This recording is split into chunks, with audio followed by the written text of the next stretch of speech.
Assalamualaikum. Waalaikumsalam. Selamat pagi. Pagi. Iya, Man. Salaman. Assalamualaikum warahmatullahi wabarakatuh. Doaan.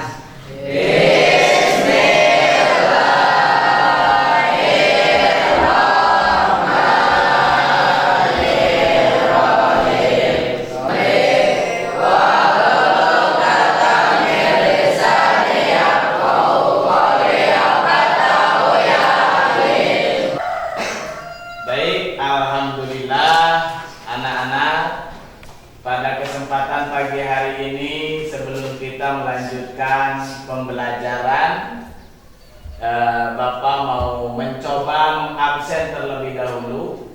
Apakah kehadiran kalian itu masih tetap seperti minggu-minggu biasanya atau justru menurun? Nah, kita mulai absen terlebih dahulu ya. Atas nama Muhammad Jaki, ada Muhammad Jaki? Hadir. Nah, Reski, ada Reski? Hadir. Angga Saputra? Hadir. Hadir. Fahri? Rapli? Hadir. Atep Setiawan? Hadir. Alhamdulillah. Bisa dilihat semuanya kira-kira hadir ya?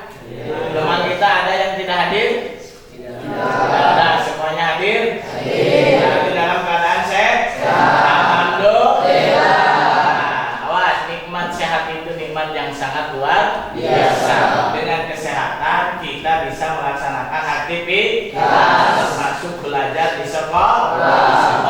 Pada saat ini, hari ini, pagi ini kita bisa hadir ke sekolah semata-mata karena diberikan kesehatan. Banyak orang di luar sana yang tidak diberikan kesehatan sehingga tidak bisa melaksanakan pekerjaan apa, hanya terbaring di rumah, hanya terbaring di rumah sakit, hanya terbaring di atas kasur, makan pun tidak nikmat, makan pun tidak ada selera. Tetapi kita alhamdulillah karena diberikan kesehatan bisa beraktivitas, bahkan makan pun kita masih diberikan kenikmatan. Sudah sarapan pagi? Sudah. Nikmat? Walaupun tidak dengan daging tetapi nikmat. Alhamdulillah. Tetap semangat? Semangat. Coba tepuk semangat, bisa tepuk semangat? Tepuk semangat.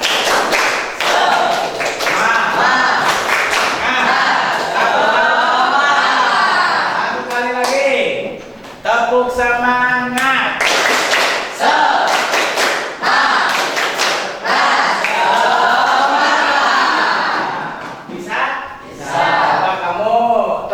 Semangat. Semangat. Luar biasa.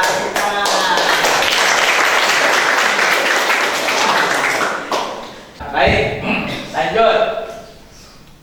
Pada kesempatan kali ini kita akan belajar memahami Al-Quran dan Al-Hadis sebagai sumber daripada ajaran agama Islam. Apa ini?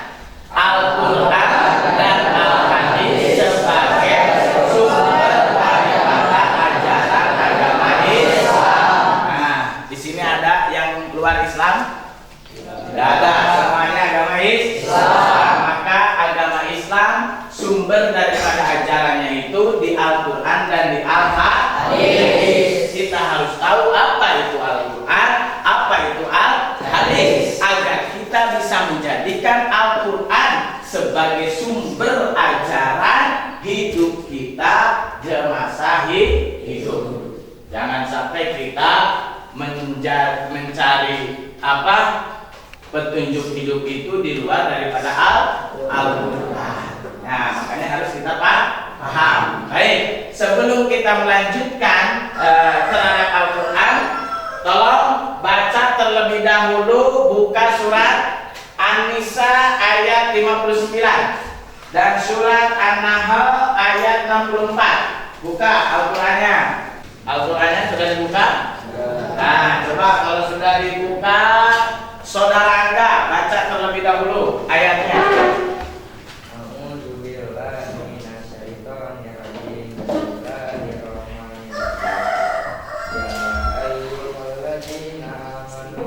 Coba kamu baca lagi.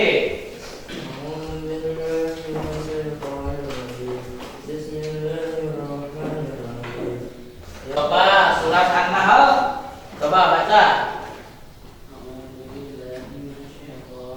Coba bersama-sama yang surat An-Nisa sebelah sini baca, sebelah sini surat An-Nahl. Coba bareng baca. A'udzu billahi minasy syaithanir rajim. Bismillahirrahmanirrahim. Bisa membacanya ya? Kalian harus bisa membacanya dengan fasih dan benar. Berikut dengan tajwidnya harus benar ya. Itu yang akan menjadi dasar atau sumber hukum kenapa kita harus menjadikan Al-Quran itu sebagai sumber ajaran agama Islam. Di surat An-Nisa tadi, ya ayyuhalladzina amanu, hei orang-orang yang beriman, atiiullah wa atiiur rasul, taatilah Allah dan taatilah Rasul. Ya, wa ulil amri minkum, dan para pemimpin di antara kalian. Nah, fa in tanaza'tum fi syai'in farudduhu ilallah. Apabila ada perselisihan di antara kalian tentang permasalahan dalam kehidupan, maka kembalikan kepada Allah. Jadi kalau seandainya kita menemukan perselisihan nih dalam sebuah permasalahan, baik itu dalam tentang ibadah ataupun di bidang muamalah ataupun di bidang siasat, politik, dalam sosial, maka kembalikan kepada Allah. Farudduhu ilallah war rasuli, kepada Allah dan Rasulnya, karena Allah dan Rasulullah sebaik-baik petunjuk dalam kehidupan. Entong lompat ke gunung, entong lompat ke dukun, entong lompat ke mana?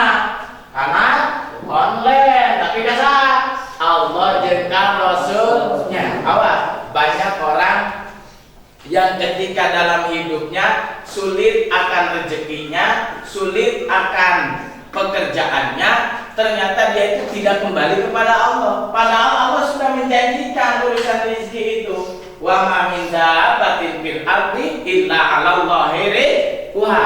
Semua makhluk yang hidup di muka bumi ini sudah ditanggung jawab rezekinya oleh Allah. Tapi banyak orang yang merasa sulit dalam kehidupan, sulit dalam rezeki, malah dia itu perginya kemana?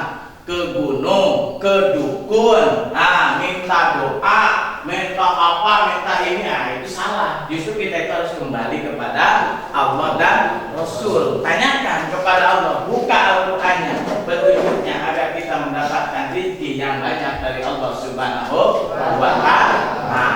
Baik, jadi Al-Quran itu sebagai sumber ajaran agama Islam. Baik. Untuk melanjutkan selanjutnya, silakan kalian berpikir kira-kira Al-Quran itu apa, Al-Hadis itu apa. Nah, apa yang ada dalam benak kalian? Tentunya kalian dari sejak kecil sudah sering kan mendengar Al-Quran. Bahkan ketika kita ditanya kitab suci umat Islam itu ada berapa? Ada berapa? Ada 4. Yang pertama Zabur, yang kedua Taurat, yang ketiga Injil, yang keempat Al-Quran. Nah, dari sejak usia ini kita belajar Al-Quran. Dari mulai belajar Iqra, Abatasa, Alif Batasa, kemudian surat-surat pendek. Nah, coba Bapak mau bertanya, apa kira-kira menurut kalian Al-Quran itu apa sih? Nah, Al-Quran itu apa? Nah, ada yang tahu? Coba silakan yang tahu mengangkat tangannya. Al-Quran itu apa? Kamu? Pedoman hidup. Pedoman hidup. Boleh. Al-Quran itu adalah pedoman hidup. Hidup. Ada lagi? Wahyu. Ada lagi? Kalamullah. Bagus. Al-Quran itu? Hah? Mukjizat Nabi. Tepuk tangan. Bisa. Al-Quran itu adalah tadi apa? Pedoman hidup. Al-Quran itu apa tadi? Wahyu. Al-Quran itu? Kalamullah. Al-Quran itu? Mukjizat Nabi. Ada yang lain lagi? Apa? Petunjuk. Betul. Al-Quran itu betul? Petunjuk. Ada yang lain lagi? Apa? Kitab suci umat Islam. Bagus. Al-Quran bisa dikatakan wahyu. Al-Quran bisa dikatakan petunjuk. Al-Quran bisa juga dikatakan pedoman hidup. Al-Quran bisa dikatakan juga kalamullah. Al-Quran bisa juga mukjizat Nabi Muhammad Sallallahu Alaihi Wasallam. Secara istilah, Al-Quran itu adalah al-lafdul munajjalu ala Muhammadin Sallallahu Alaihi Wasallam. Al-mujiju walau bi absori al-muta'abbadu bitilawati. Al-Quran itu lafaz yang diturunkan kepada Nabi Muhammad Sallallahu Alaihi Wasallam yang menjadi mujizat walaupun ayatnya pendek dan menjadi ibadah ketika dibaca. Itu Al-Quran. Jadi lafaz yang diturunkan kepada Nabi Muhammad yang menjadi mujizat kalaupun pondok ayatnya dan menjadi ibadah ketika dibaca. Itu adalah Al-Quran. Ayo, apa Al-Quran itu?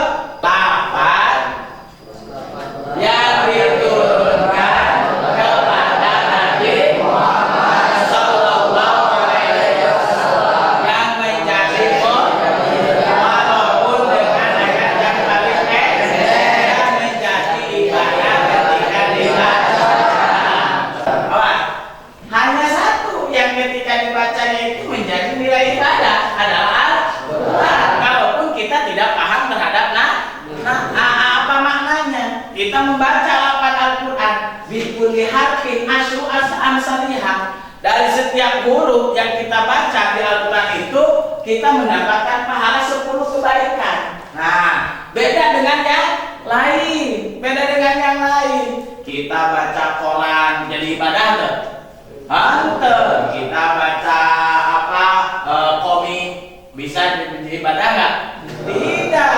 Kita baca buku kartun jadi ibadah? Tidak. Itu Al-Quran itu kalaupun kita tidak tahu maknanya, belum paham maksudnya, ketika dibaca dari setiap huruf yang kita baca akan mendapatkan 10 kebaikan, nilai ibadah di hadapan Allah Subhanahu wa Ta'ala. Jadi secara istilah Al-Quran adalah lafaz yang diturunkan kepada Nabi Muhammad Sallallahu Alaihi Wasallam yang menjadi mujizat dan menjadi ibadah ketika dibaca. Itu adalah Al-Quran. Nah, jenah Al-Quran. Yang kedua ada juga Al-Hadis. Ada Al-Hadis. Al-Hadis itu kalau secara harfiah hadis itu baru. Jadi sesuatu yang baru. Hadis itu perkataan. Nah, jadi hadisnya baru ya banyak. Itu hadis. Ya, kita dalam ilmu tauhid kan suka belajar al-hawadis. Hawadis itu naon? Yang baru. Nah, ini baru kan? Makhluk itu baru. Kita itu hawadis. Ya, hawadis. Ya, kayak hawadis. Nah, kalau Allah itu hidam. Nah, tebel, langgeng. Kita mah hawadis. Hanya hawadis, hadisun. Hadis, artinya hadisun, perkataan. Nah, jadi hadis itu adalah bisa perkataan. Nah, bisa perbuatan. Bisa sesuatu yang ditetapkan. Nah, itu hadis.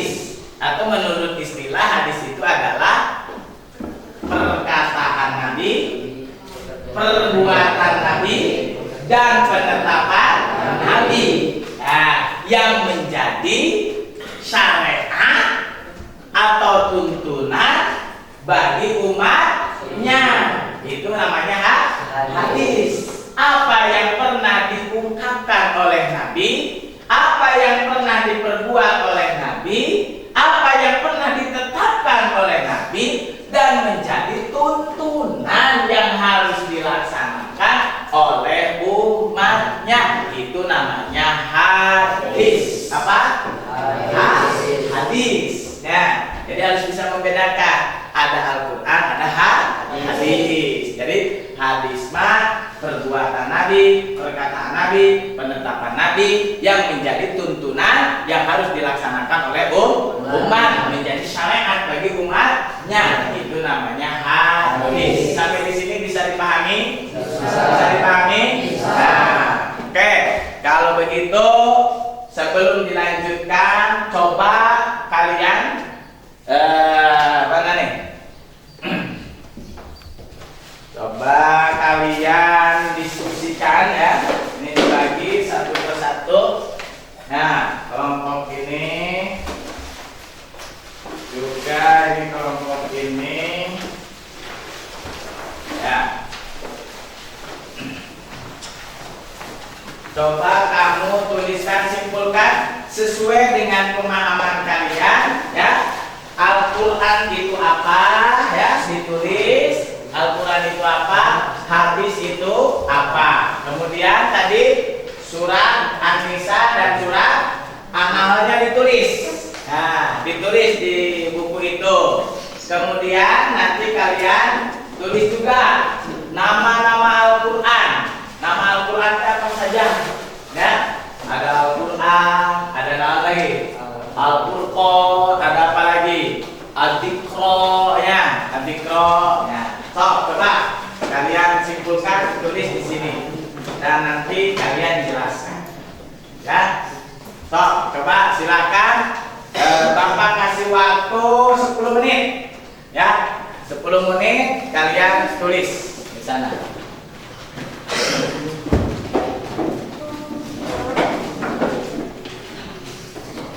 Cukup. Beres. Ya udah, yang belum silakan lanjutkan. Yang sudah, itu coba kelompok itu sudah bawa ke sini. 2 orang, yang 1 orang memegang, yang 1 orang membacakan dan menjelaskan. Yo, kelompok itu terlebih dahulu. Dan syariat dan tuntunan bagi umat Islam. Al-Quran adalah pedoman hidup atau petunjuk hidup. Pengertian hadis. Hadis adalah perkataan Nabi, perbuatan Nabi, dan penetapan Nabi yang biasa disebut sunnah-sunnah Nabi. Nama-nama Al-Quran ada 4. 1 Al-Quran, 2 Al-Dzikra, 3 Al-Karim, 4 An-Nur. Surat An-Nisa ayat 59. A'udzubillahi minasyaitonirrajim. Bismillahirrahmanirrahim. Ya ayyuhalladzina amanu atti'u wa atti'ur rasul wa ulil amri minkum shalihin. Salam. Salam warahmatullahi wabarakatuh. Siap? Siap, coba ayo. Toh, 2 orang di sini. Siapa yang menjelaskan? Ayo.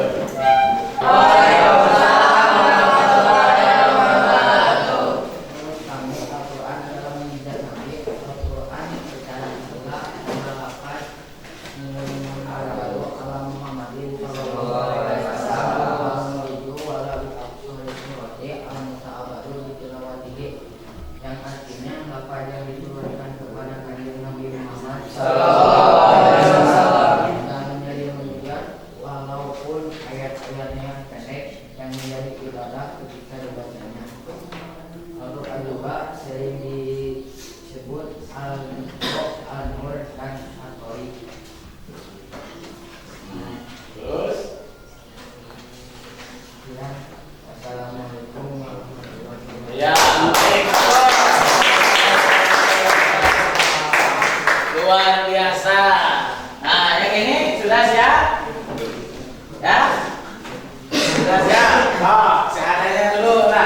So, dua orang ke depan. Silakan. Jadi ibadah ketika dibaca walau dengan ayat paling pendek. Hadis menurut kami adalah sebuah perkataan Nabi, perbuatan Nabi, atau ketetapan Nabi dan menjadi tuntunan bagi umat Islam. Nah, bagus. Luar biasa.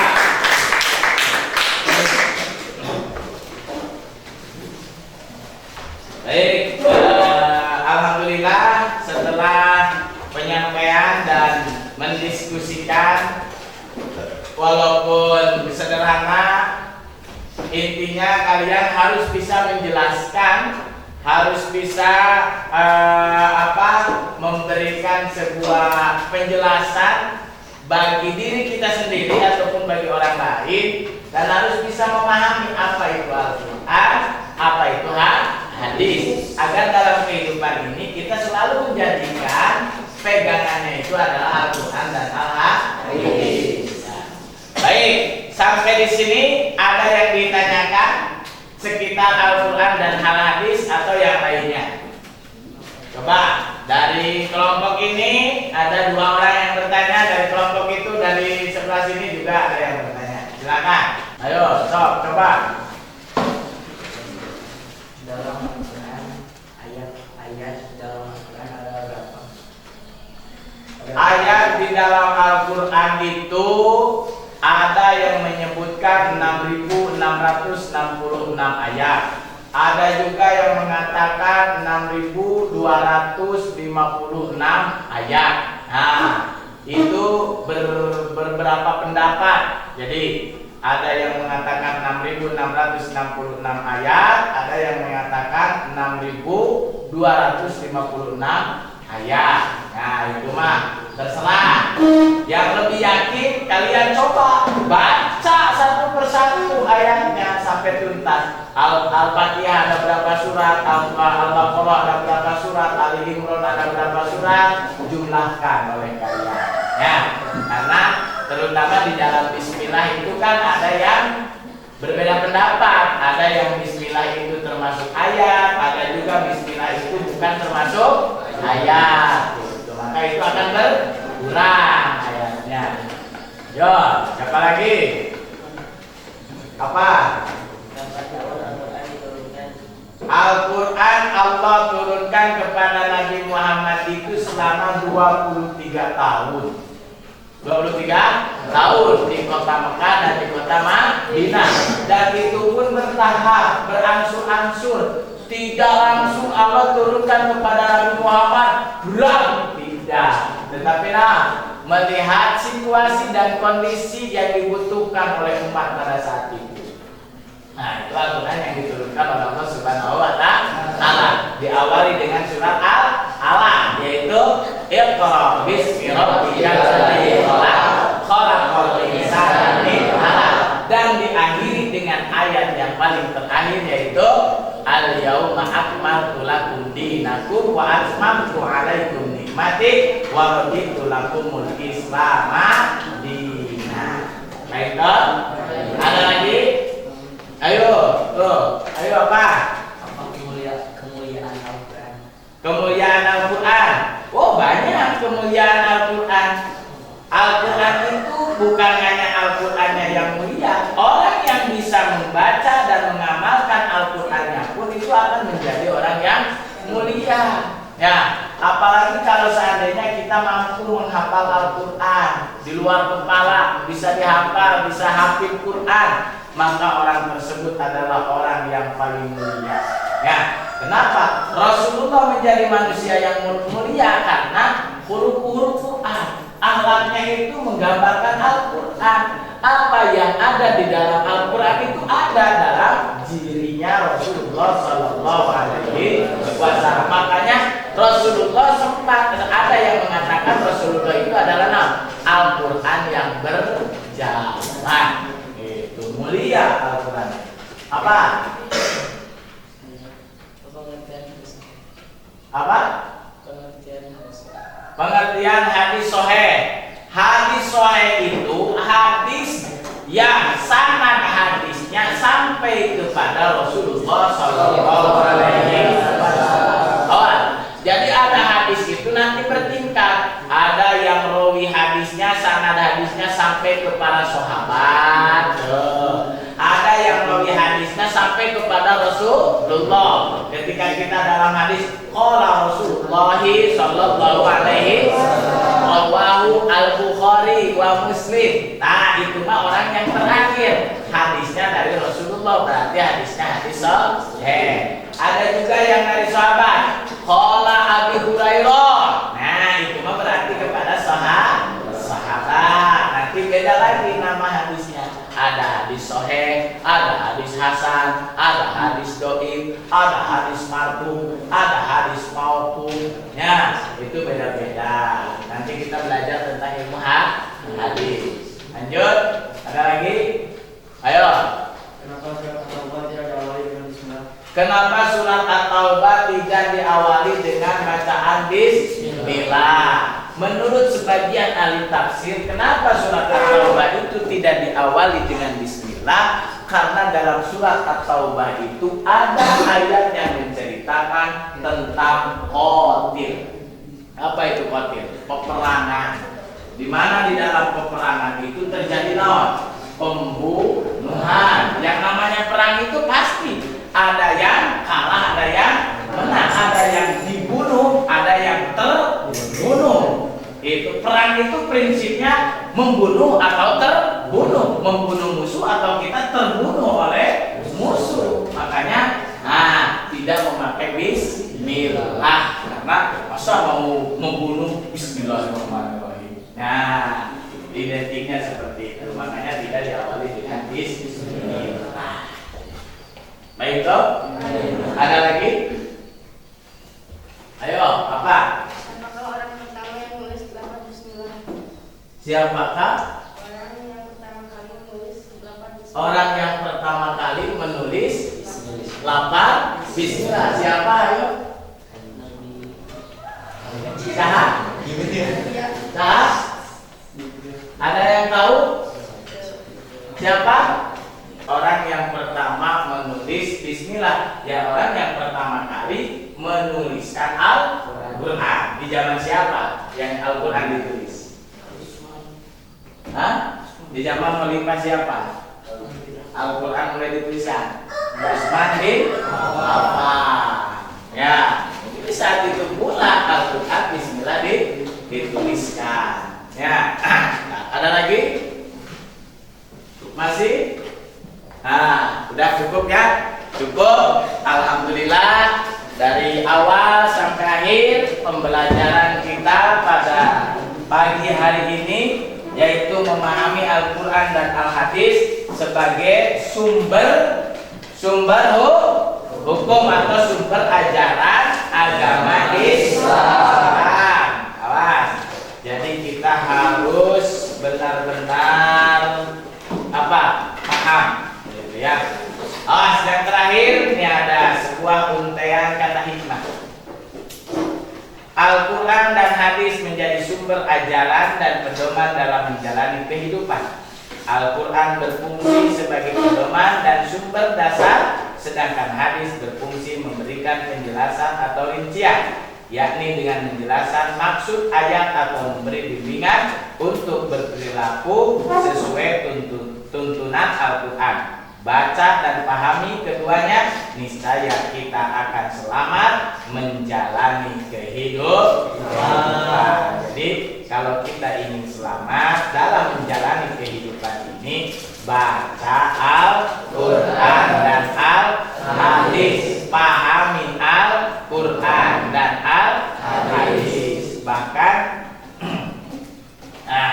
Al-Quran itu harus dijadikan satu-satunya pegangan bagi kita selaku umat Islam. Alhamdulillah. Baik, mudah-mudahan apa yang telah disampaikan bisa menjadi ilmu bagi kita semua dan kita bisa merealisasikan dalam kehidupan sehari-hari. Alhamdulillah. Amin ya rabbal alamin. Cukup sekian dan terima kasih. Mohon maaf atas segala kekurangan. Mudah-mudahan kita semua diberikan kesehatan sehingga bisa berjumpa kembali di minggu yang akan datang untuk tetap istiqomah belajar di SMP IT Nurul Hidayah sampai selesai dan kita menjadi manusia-manusia Qur'ani yang memahami Al-Quran dan Al-Hadis sehingga bisa dijadikan pedoman dalam kehidupan sehari-hari. Amin ya Rabbal alamin. Marilah kita tutup dengan bacaan doa tafarruqul majlis. Subhanaka Allahumma wa bihamdika asyhadu an la ilaha illa anta astaghfiruka wa atubu ilaik. Sekian dan terima kasih. Billahi taufiq. Wallahu muwaffiq ila aqwamit thoriq. Wassalamualaikum warahmatullahi wabarakatuh. Waalaikumsalam.